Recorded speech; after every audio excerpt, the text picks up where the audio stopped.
बुरे दिन हो तो किसको रंग तरानी याद आती है, बहुत रोते हैं बूढ़े जब जवानी याद आती है।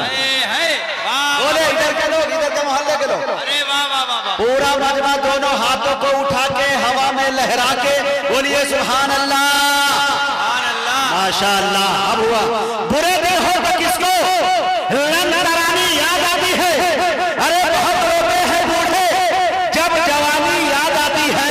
अरे किसी की बेबसी पे तंज करना छोड़ दे नाना, मुसीबत खुद पे पड़ती है तो नानी याद आती है। अरे वाह, किसी की बेबसी पे तंज करना छोड़ दे नाना, बहुत अच्छे, किसी की बेबसी पे तंज करना छोड़ दे नाना। दोबर्रर, हाँ दोबर्रर, ये भाई साहब बोल रहे हैं। फिर बोल दीजिए मुजाहिद भाई, नानी का जवाब नहीं, क्या बात है। बुरे दिन हो तो किसको रंग तरानी याद आती है, बहुत रोते हैं बूढ़े जब जवानी याद आती है। शुक्रिया, लीजिए माल के साथ माला ही भी आएगा इंशाल्लाह, दोनों साथ में आएगा इंशाल्लाह। आप महबूब साहब एहसानुल हक साहब और महबूब साहब और ये अनवर साहब माशाल्लाह, एक साहब माला भी दिए हैं, माल भी दिए हैं। अल्लाह ताला इनको खूब इनायत फरमाए। आप लोगों से मेरी गुजारिश है कि सुभान अल्लाह अल्हम्दुलिल्लाह बोलिएगा, मजा आ जाएगा। देखिए अब शायर लोग गर्व हो रहा है, इनकी डायरी के अंदर जो शेर अंगड़ाई ले रहा था वो उनके जहन तक आ गया है। बिल्कुल माशाल्लाह, बिल्कुल देखिए नया वर्जन आया। दो शख्सियत इरफान भाई, जियाउद्दीन भाई की भी सोफे पर मौजूद है। मैं इरफान भाई को बहुत पहले से जानता हूँ असद भाई, ये उस वक्त काम देने वाली शख्सियत है कि दुश्मनाने इस्लाम जब हमारे पास आ जाए तो उसके सीने पे चढ़कर ये आजान देकर उनकी तमाम पसलियां जो है पसलियों में मिला सकता है कि नहीं। और अल्लाह से दुआ करते हैं कि अल्लाह तबारक व तआला पूरे हिंदुस्तान के अंदर शोरा के लिफाफे की सेहत बिल्कुल इमरान जैसी हो, इरफान जैसी हो जाए तो मजा आ जाए माशाल्लाह। हाँ माशाल्लाह, ये देखिए इरफान भाई उठ गए हैं।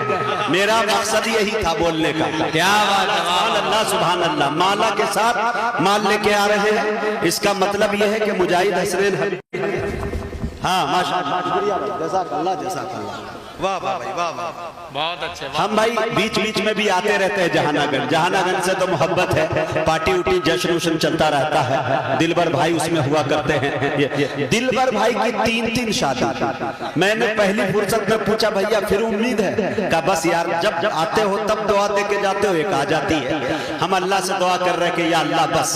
मुझे याद आया आपके दयार के एक शायर हुआ करते हैं ताबिश रेहान साहब, 2014 में उसने हमें दावत दी कि भाई अकीके की दावत है। अल्लाह ताला ने, खुदा ने जो है मुझे रहमत की शक्ल में बेटी इनायत की 2014 में। तो जैसे मैं वहां गया पता चला मुल्क के अंदर मोदी जी की सरकार बन गई 2014, उनकी बेटी पैदा हुई। 5 साल के बाद फिर वो दावत देते हैं क्या मुजाहिद भाई लड़का पैदा हुआ है 2019 में, फिर मोदी जी की सरकार। मैं ताबिश रेहान के घर गया था उस दिन, मैं ताबिश रेहान के सामने हाथ जोड़ के उनकी वाइफ के सामने खड़ा हो गया। हमने कहा भैया भाभी खुदा के वास्ते आप लोग अलग रहिए, हालात ठीक नहीं है, बार बार आएंगे तो सरकार आती रहेगी, ठीक है।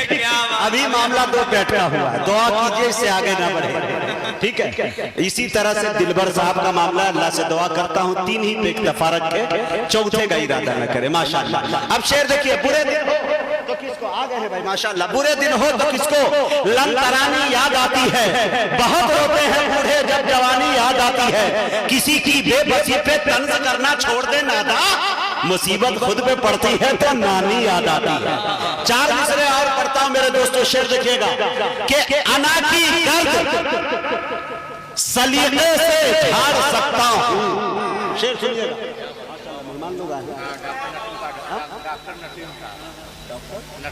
डॉक्टर नसीम साहब तशरीफ लाए।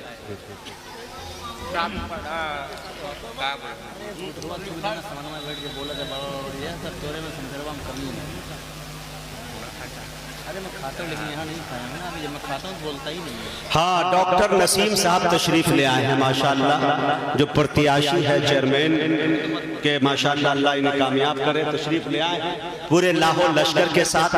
और डॉक्टर का क्या कहना भाई, डॉक्टरों का हम इज्जत एहतराम बहुत करते हैं, आप लोग भी क्या कीजिएगा, इसलिए कि अल्लाह नाराज होता है तो डॉक्टर के पास भेजता है, लेकिन जब डॉक्टर नाराज होता है डायरेक्ट अल्लाह के पास भेज देता है। तो ये थोड़ा सा मिली जुली सरकार उन लोगों की चलती है। तो आप थोड़ा सा सुने, डॉक्टर साहब तशरीफ लाए। डॉक्टर साहब चार मिसरे आप शेर देखिएगा कि बुरे दिन हो तो किसको लन तरानी याद आती है, बहुत रोते हैं बूढ़े जब जवानी याद आती है, किसी की बेबसी पे तंज करना छोड़ दे नादा, मुसीबत खुद पे पड़ती है तो नानी याद आती है। अब वो शेर सुनाना चाह रहा हूं, चार मिसरे जो इंडिया टीवी ने खूब वायरल किया। पढ़ने का मकसद कुछ और था, दिखाया गया खूब, लेकिन मेरे दोस्तों मैं आपकी समातों की दहलीज पे इस चार मिसरे को सजाने की कोशिश कर रहा हूं। अगर अच्छा हो तो आप लोग बताइएगा मेरे दोस्तों शेर सुन के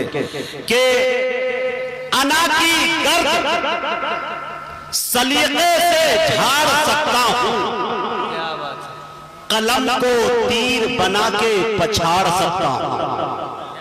अना की गर्द सलीके से झाड़ सकता हूं, कलम को तीर बना के पछाड़ सकता हूं। मेरे अमीर में शामिल नहीं है गद्दारी, वगरना मैं तेरा हुलिया बिगाड़ सकता हूं।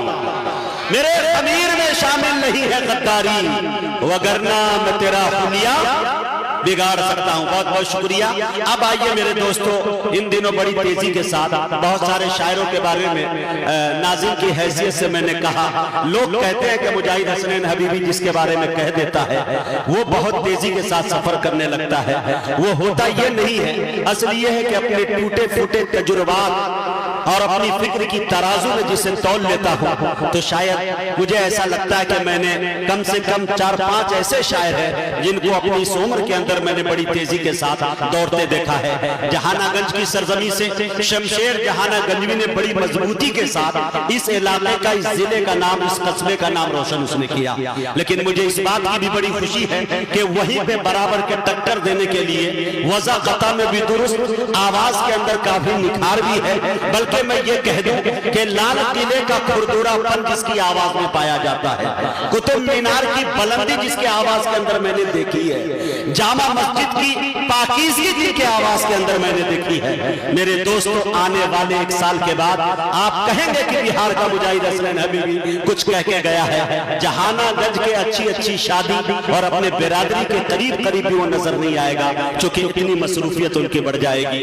ये नाम किसी और का नहीं, आली जनाब जाहिद जहानागंजवी का है।